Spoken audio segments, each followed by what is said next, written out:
Good afternoon to all. So here I am taking the zeroth law of thermodynamics.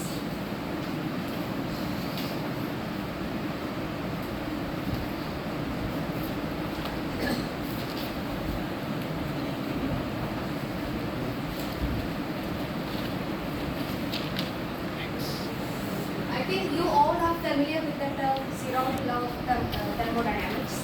We already studied that in +2. So before going to that, I am just introducing about the thermodynamics. Yesterday also ANAGHA, then Anjana already discussed about that. So thermodynamics, what is the thermodynamics? Thermodynamics is the study of the relationship. It is with the relationship between heat, work and energy. So that's it, the thermodynamics. Then what all terms are you are familiar with that? Thermodynamics. System, surroundings, then universe, boundary also. Then which all laws are familiar with you? First law, second law, third law, then this zeroth law. So why it is named it as zeroth law? Why instead they can't name this first law? Anyone any idea?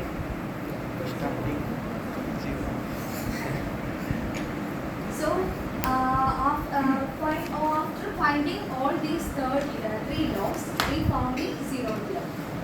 Since it is so fundamental and conceptual, it must be in front of the three laws. That's why it is named it as zeroth law.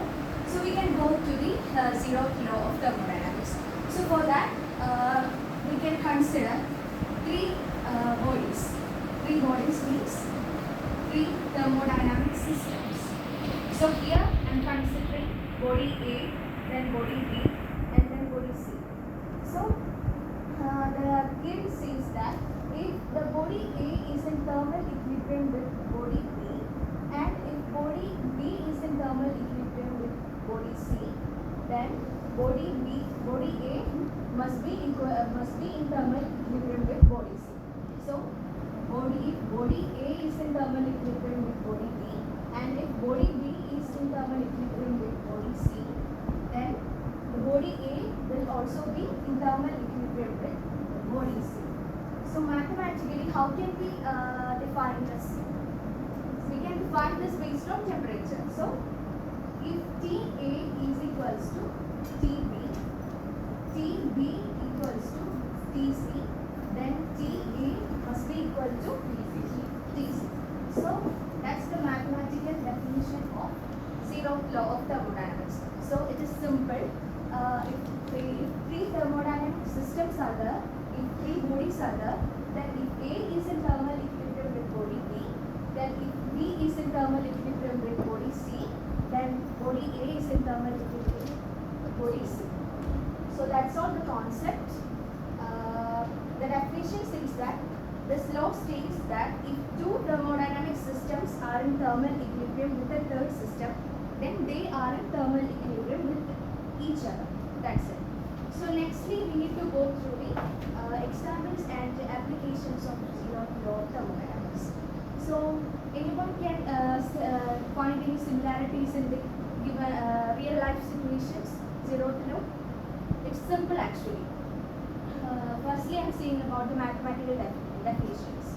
So this zeroth law is very important for the mathematical definitions of temperature. Or more precisely, we can say that it is used to state the mathematical definitions of temperature. So applications or examples, we can say examples. So first one is like to state the mathematical definitions of temperature. Then second one, it is used to compare different temperatures of different objects. It is also used to compare the different temperatures of different objects. So secondly, to compare temperatures. And the third one is like in thermometers. We have an example, many example in thermometer. So if we are considering a thermometer, can see the zeroth law of thermodynamics. Like as the temperature increases, the mercury expands. When the mercury starts to expand, the height of the mercury increases.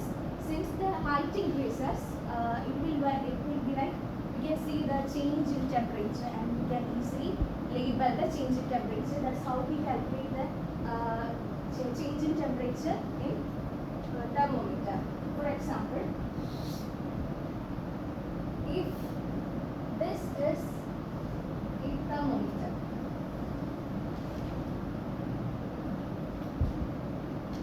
consider this as the mercury. So here is the measurements. So for a fevered person, the body temperature will be high, right?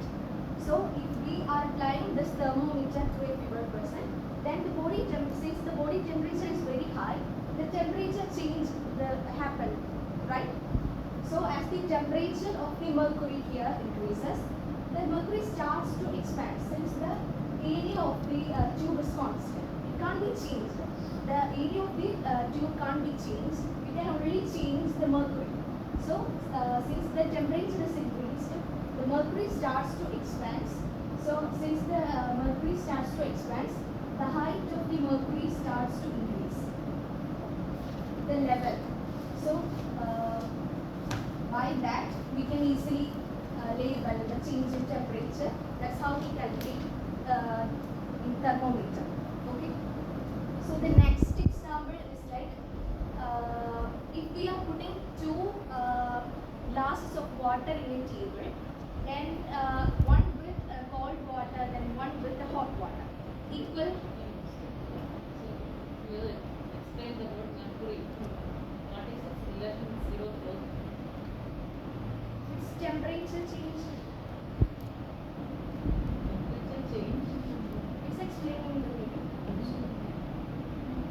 So if we are putting two glasses of water on a table, then after some time, if we are leaving the table for a while, then the room temperature will be these two glasses will attain the thermal equilibrium with the room temperature, right?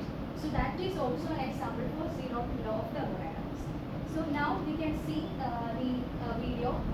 An overall thing, everything I explained is in this video. Just understand the rules.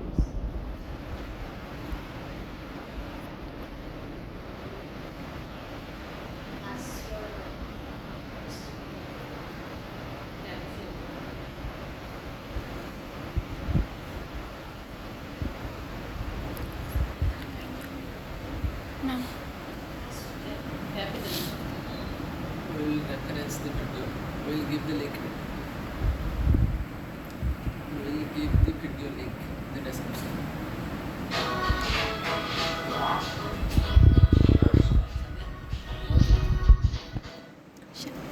Good day, learners. This is Zeroth Ben. We will be discussing the zeroth law of thermodynamics. The fourth law of thermodynamics is actually called